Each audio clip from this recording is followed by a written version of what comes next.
Hello everyone, welcome to my channel. So आज की video में हम बात करेंगे एमपीएस के सब्जेक्ट्स को हम स्टार्ट करने वाले हैं। सो आज जो है हम स्टार्ट करेंगे इंडिया एंड द वर्ल्ड। इसके पूरे जितने भी यूनिट्स हैं हम वन बाय वन पूरी यूनिट्स करने वाले हैं। सो आज हम देखेंगे unit number 1, evolution of India's world view. So चलिए मैं स्टार्ट करवाती हूँ। ओके, इसका स्ट्रक्चर सबसे पहले हम देख लेते हैं। स्ट्रक्चर में है introduction, sources, nature of tradition, values, themes in the evolution of world view. उसके बाद इसके preference, tolerance, idealistic, realist traditions, ये हम ऑलरेडी डिस्कस भी कर चुके हैं अपने दूसरे चैनल में भी।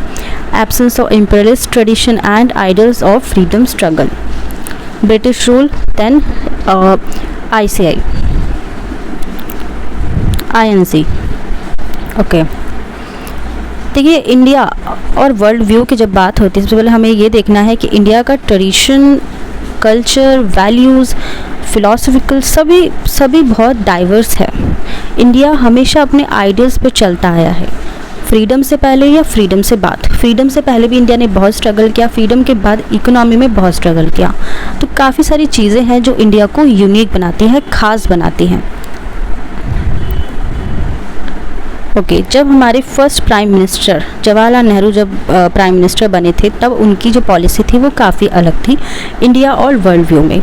राइट, उन्होंने एक पॉजिटिव एस्पेक्ट जो है दिखाने की कोशिश की पीस के लिए, कि देश में पीस रहे, एक दूसरे में कॉर्पोरेशन रहे, अमंग नेशंस के बीच कॉर्पोरेशन रहे, एक दूसरे की हेल्प की जाए, डेवलपमेंट हो। अब हम सोर्सेज पे नज़र डालते हैं, ब्रीफ समझेंगे, बहुत कॉम्प्लिकेट चीज़ों को नहीं करना है। सोर्सेज पे नज़र डालते हैं। सबसे पहले देखिए, अगर मैं कुछ चीफ सोर्सेज की बात करूँ इंडियाज़ एंसाइंट वैल्यूज़ की, वो है स्क्रिप्चुअल टेक्स्ट। ठीक है, स्क्रिप्चुअल टेक्स्ट जो है हमारे इंडिया में बहुत ज़्यादा इंपॉर्टेंट माने जाते हैं, जैसे कि वेदास हो गए, राइट, लॉ बुक्स हो गए बाय सच एज मनु, जिसके बारे में आपने ज़रूर सुना होगा, यज्ञवल्क्य, प्रसाद, धर्मशास्त्र टेक्स्ट और बुद्धिस्ट, जैन्स के टेक्स्ट हो गए, राइट, जैन धर्म के टेक्स्ट हो गए, बुद्धिस्ट के टेक्स्ट हो गए, ग्रेट एपिक्स रामायण, जिसके बारे में किसने नहीं सुना, महाभारत, पुराण, ये सभी जो है हमारे भारत को बहुत ही खास बनाते हैं और इंडिया को बहुत यूनिक भी बनाते हैं।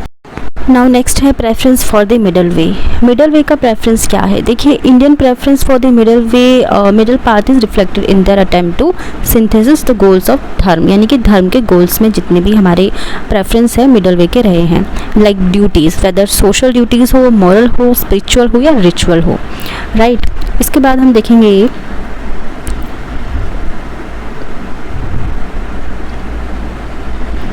टॉलरेंस। टॉलरेंस को हिंदी में कहते हैं सहिष्णुता।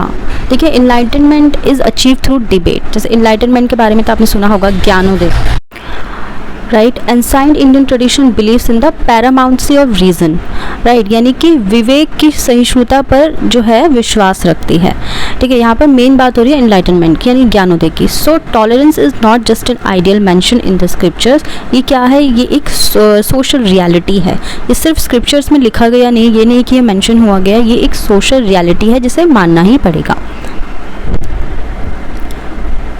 अगर हम अशोक की बात करें, सम्राट अशोक की बात करें, उन्होंने इसके बारे में काफ़ी बात की। Highly of tolerance of all the views in obtaining through their were religious prescriptions during the time of some Muslim rulers. Tolerance was conspicuous during the reign of the Emperor Akbar, who adopted a policy of universal harmony, यानी कि सुल एक कुल। The Muslim poet Rahim and the Hindu poet Tulsidas were close friends. So the eldest son of the Emperor Shah Jahan, Dara Singh, and translated the Upanishads into Persian, right? अगर मैं इसे थोड़ा सा डिटेल में आपको बताऊं तो देखिए, सम्राट अशोक के जब जैसे कि राज आदेश पत्र होते हैं तो राज आदेश पर भी सहिष्णुता की बात करते हैं, टॉलरेंस की बात करते हैं। जैसे कि कुछ मुस्लिम शासक होते हैं शासनकाल के दौरान रिलीजियस, जैसे कि उत्पीड़न के अगर हम एग्जाम्पल्स की बात करते हैं, लेकिन जो मुग़ल सम्राट अकबर के काल की अगर हम बात करें, टॉलरेंस साफ थी, जिसने विश्व सौहार्द यानी कि सुलह एक कुल की नीति को अपनाया था। मुस्लिम कवि थे रहीम, हिंदू कवि तुलसीदास, ये दोनों काफ़ी बहुत पक्के दोस्त थे।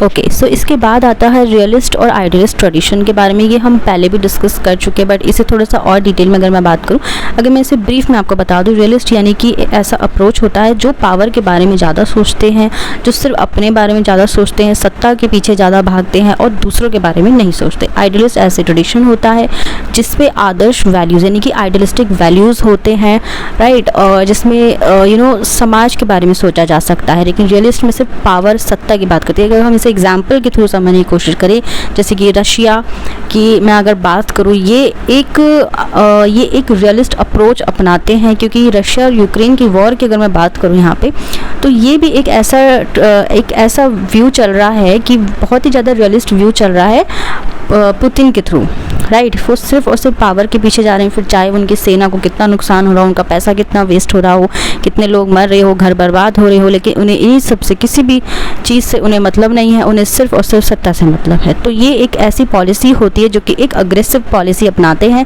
जिसमें वो किसी को नहीं देखते हैं। तो ये रियलिस्ट अप्रोच होता है। इसे हम डिटेल में IR जब हम करेंगे तब हम डिटेल में से समझेंगे, अभी हम ब्रीफ में समझते हैं। इसी के अपोजिट अगर मैं बात करूँ आइडियलिस्टिक ट्रेडिशंस की, ये एक ऐसे हैं जो कि वैल्यूज़ पर विश्वास रखते हैं, समाज के बारे में सोचते हैं और आदर्शों पे चलते हैं। ये सिर्फ एक एग्जाम्पल के तौर पे है, बट ऐसा इतना डिटेल में होता नहीं है ना, इससे आगे तो इतना कुछ इम्पोर्टेंट है नहीं।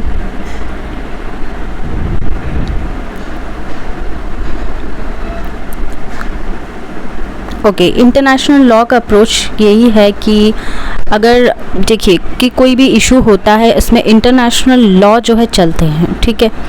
जैसे कि government of India has observed all diplomatic immunities, चाहे कितने भी डिप्लोमेटिक मुद्दे हो या कुछ भी हो, कोई डिप्लोमेटिक पॉलिसीज़ होती है, या मान लीजिए UN में कोई मुद्दा उठ गया, तो इंडिया हमेशा अपने अप्रोच के लिए रेडी रहता है, अपनी बात रखने के लिए रेडी रहता है, ठीक है, और वो भी पूरे के पूरे नियमों के अंडर।